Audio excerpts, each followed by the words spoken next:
दोस्तों जरा इस फोटो को देखिए। हिरोशिमा की गलियों में आज भी आपको ऐसे निशान देखने को मिल जाएंगे। लेकिन जानते हैं ये निशान कैसे बने थे? 6 अगस्त 1945 को जब अमेरिका ने जापान के हिरोशिमा पर एटम बम गिराया था तो उससे निकली हीट इतनी ज्यादा थी कि इसके सामने आने वाले इंसानों की परछाई हमेशा के लिए यहाँ प्रिंट हो गई। इस एक्सप्लोजन के कारण शहर का टेम्परेचर 4000 डिग्री सेल्सियस तक पहुंच गया था, जिसमें मेटल से लेकर इंसानों की त्वचा और हड्डियां तक पिघल गई थी। ठीक 8:15 पर रुकी ये घड़ी उस समय को दिखाती है जब हिरोशिमा पर लिटिल बॉय नाम का ये बॉम्ब गिराया गया था और अगले कुछ ही पलों में यहाँ के 90,000 से ज्यादा लोग मौत की नींद सो चुके थे। लेकिन अमेरिका यही नहीं रुका और सिर्फ 2 दिन बाद 9 अगस्त 1945 को इसने जापान के एक और बड़े शहर नागासाकी पर भी एटम बम गिरा दिया और वहाँ भी इस विनाशकारी हथियार ने करीब 1 लाख लोगों की जान ले ली।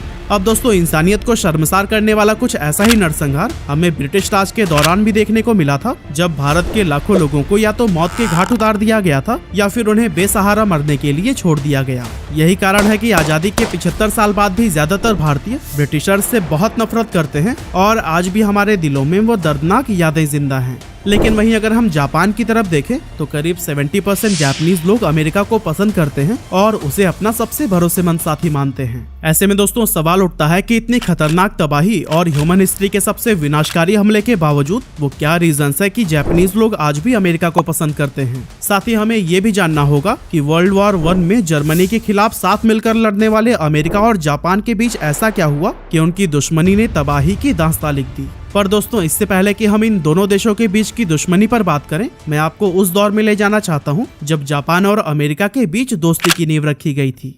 तो दोस्तों साल 1868 में जापान में एम्परर मीजी के अंडर इंपीरियल रूल की शुरुआत होती है और कई सौ साल से चले आ रहे टोकुगावा शोगुनाटे रूल को खत्म कर दिया जाता है। अब अगर इसे आसान शब्दों में एक्सप्लेन किया जाए तो साल 1868 के पहले जापान में मिलिट्री का राज हुआ करता था, जहां कहने के लिए एक राजा तो थे लेकिन पावर्स का पूरा कंट्रोल मिलिट्री कमांडर्स के हाथों में था। एम्परर मीजी अमेरिकन आर्मी के साथ मिलकर इन मिलिट्री कमांडर्स के शासन पर हमला कर देते हैं, जिससे कि अब इन मिलिट्री कमांडर्स के हाथों से देश को चलाने का पावर चला जाता है। एक्चुअली टोकुगावा शोगुनाटे जो रूल था ना, वो एक कट्टर राष्ट्रवाद के कॉन्सेप्ट पर बेस्ड था, जिसके कारण जापान में बाहर से आने वाले सामानों और टूरिस्ट के आने पर बैन लगा हुआ था। इससे जापान में इंडस्ट्रियल डेवलपमेंट पूरी तरह से ठप पड़ा हुआ था और यहाँ के लोग सख्त प्रतिबंध में बंधे हुए थे। आज के टाइम पर इस बात का एक एग्जाम्पल नॉर्थ कोरिया के तौर पर देखा जा सकता है। लेकिन इंपीरियल रूल के आने के बाद से सारी सिचुएशन बदल जाती है। जापान में मॉडर्नाइजेशन और इंडस्ट्रियलाइजेशन काफी तेजी से बढ़ता है और वेस्टर्न कंट्रीज के साथ इनके ट्रेड रिलेशंस भी बेहतर होते हैं।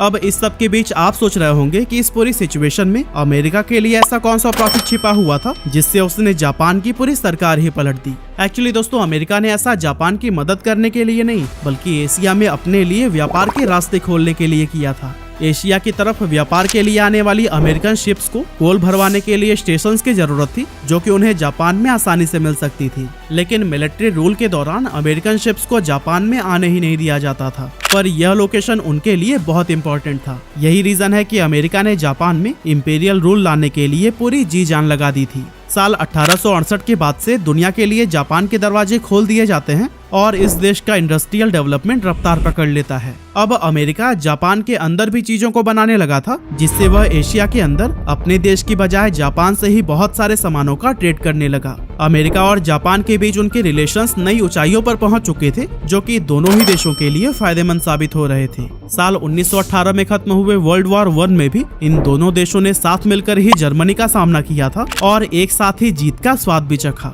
युद्ध खत्म हो जाने के बाद सेंट्रल पावर्स की जिन टेरिटरीज को एलाइड पावर्स ने जीत लिया था उन्हें आपस में बांट लिया जाता है और जापान को वो टेरिटरीज हाथ लगती है जो एशिया रीजन में मौजूद थी। लेकिन दोस्तों इंपीरियल रूल के अंडर अब जापान के मुंह को खून लग चुका था और ये देश ग्रेटर एशिया बनने का सपना लेकर दूसरे देशों पर कब्जा करना शुरू कर देता है। दोस्तों ग्रेटर एशिया कुछ ऐसा ही कॉन्सेप्ट था जैसा हमारे लिए अखंड भारत था, बस फर्क सिर्फ ये है कि जापान इसे बंदूक की नोक पर हासिल करना चाहता था। साल 1921 तक जापान मंचूरिया पर कब्जा कर लेता है, जो आज के चाइना का नॉर्थ ईस्टर्न इलाका हुआ करता था। लेकिन दोस्तों जापान यहाँ भी नहीं रुकता और देखते ही देखते वो इस रीजन के कई सारे देशों पर कब्जा करने में कामयाब हो जाता है। अमेरिका, ब्रिटेन और फ्रांस जैसे देश जापान को ये हिदायत देते हैं कि उसे अपनी ये वॉर पॉलिसी को छोड़ देनी चाहिए और इन सभी देशों को आजाद कर देना चाहिए। अब दोस्तों अभी तक तो अमेरिका और दूसरे वेस्टर्न देश जापान को समझाने में लगे हुए थे, पर हद तो तब पार हो गई जब साल 1941 में जापानीज इंपीरियल आर्मी ने इंडो चाइना पर कब्जा कर लिया, जो कि उस समय फ्रांस फ्रांस की टेरिटरी हुआ करती थी। अमेरिका ने जापान के इस कदम को बिल्कुल भी हल्के में नहीं लिया और एक ही झटके में जापान को एक्सपोर्ट होने वाले ऑयल, स्टील और दूसरे नेचुरल रिसोर्सेज पर बैन लगा दिया। रिजल्ट ये हुआ कि एक ही पल में जापान की इंडस्ट्रीज पर ताला लग गया और सिकंदर की तरह दुनिया जीतने का ख्वाब लेकर निकली इंपीरियल जापानीज आर्मी को भी अपना कारवां रोकना पड़ गया। अब दोस्तों ये वो दौर था जब दुनिया में वर्ल्ड वॉर 2 चल रहा था और यूरोप के ज्यादातर देश नाजी जर्मनी के साथ युद्ध में लगे हुए थे। अमेरिका अभी तक डायरेक्टली तो वर्ल्ड वॉर 2 का हिस्सा नहीं बना था, लेकिन उसने किसी भी खतरे की आशंका को देखते हुए अपनी आर्मी तैयार कर रखी थी।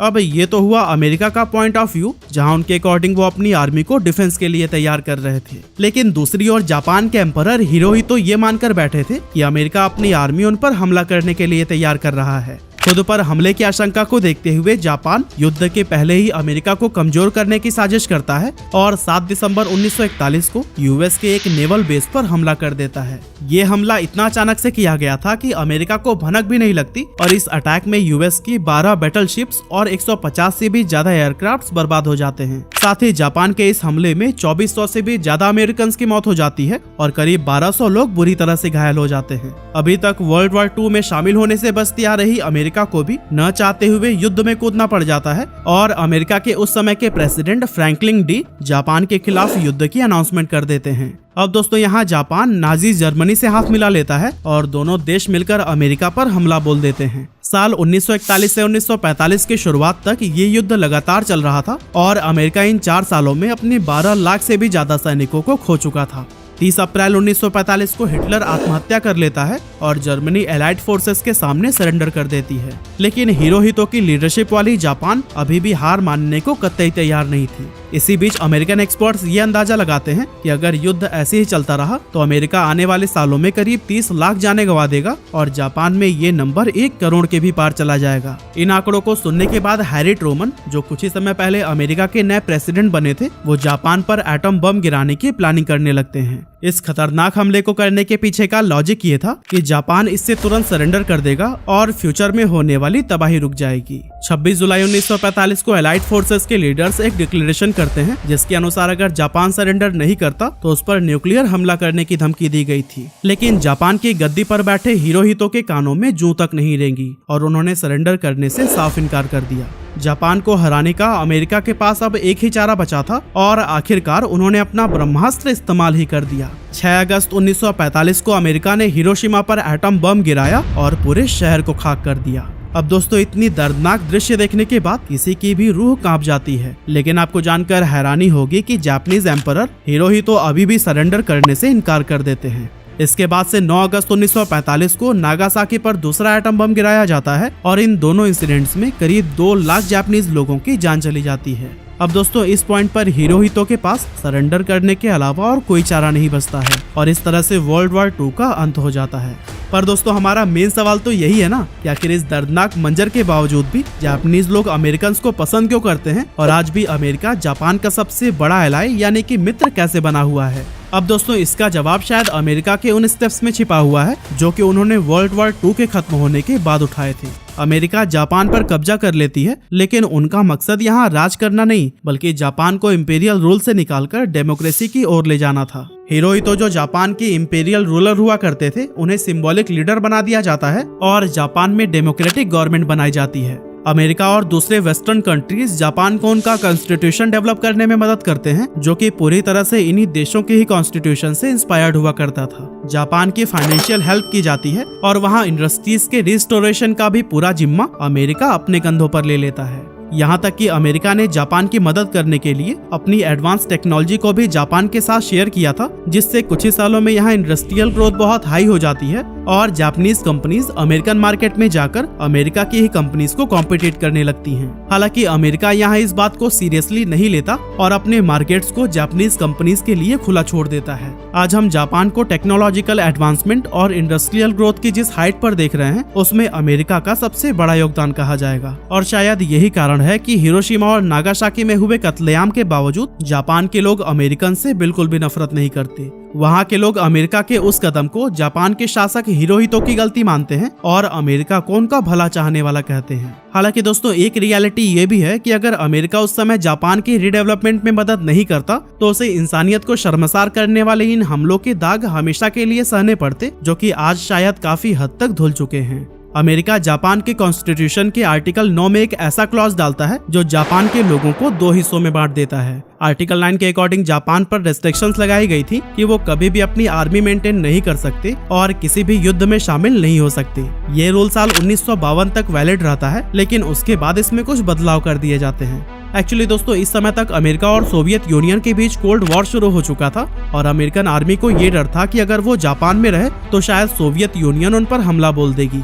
इसी को देखते हुए अमेरिका जापान को उनकी गवर्नमेंट उन्हीं के हाथों में सौंप कर निकल जाती है और आर्टिकल 9 में ये क्लॉज डाल दिया जाता है कि जापान वॉर के लिए तो नहीं लेकिन सेल्फ डिफेंस के लिए आर्मी जरूर मेंटेन कर सकती है। 19 जनवरी 1960 को अमेरिकन प्रेसिडेंट ड्वाइट डी और Japanese prime minister Nobusuke Kishi के बीच treaty of mutual cooperation and security sign की जाती है, जिसमें अमेरिका जापान से वादा करता है कि अगर कोई भी देश जापान पर हमला करता है तो ये अमेरिका पर हमला माना जाएगा और अमेरिका खुद उसके खिलाफ युद्ध में शामिल होगी। हालांकि दोस्तों अमेरिका ने अफगानिस्तान और यूक्रेन के साथ जो किया उसको देखकर जापान का विश्वास कमजोर हुआ है और 2014 में उस समय के Japanese prime minister Shinzo Abe ने आर्टिकल 9 में बदलाव करके जापानीज डिफेंस फोर्सेस को पहले से ज्यादा पावर दी है। साथ ही जापान ने पिछले कुछ सालों से अपना डिफेंस बजट भी बढ़ा लिया है, जिससे कि किसी भी वॉर की सिचुएशन के लिए वो खुद को पहले से रेडी कर पाए। हालांकि इतने साल बीत जाने के बावजूद जापान ने न्यूक्लियर वेपन से अभी भी दूरी बनाई हुई है और वो मौत की उस घड़ी को कभी भी नहीं भुलाना चाहता जिसने उसके लोगों को अनगिनत आंसू दिए हैं। वैसे दोस्तों आपको क्या लगता है, जापान पर न्यूक्लियर अटैक करना अमेरिका का सही फैसला था या फिर नहीं? आप अपना ओपिनियन हमें कमेंट करके जरूर बताइएगा।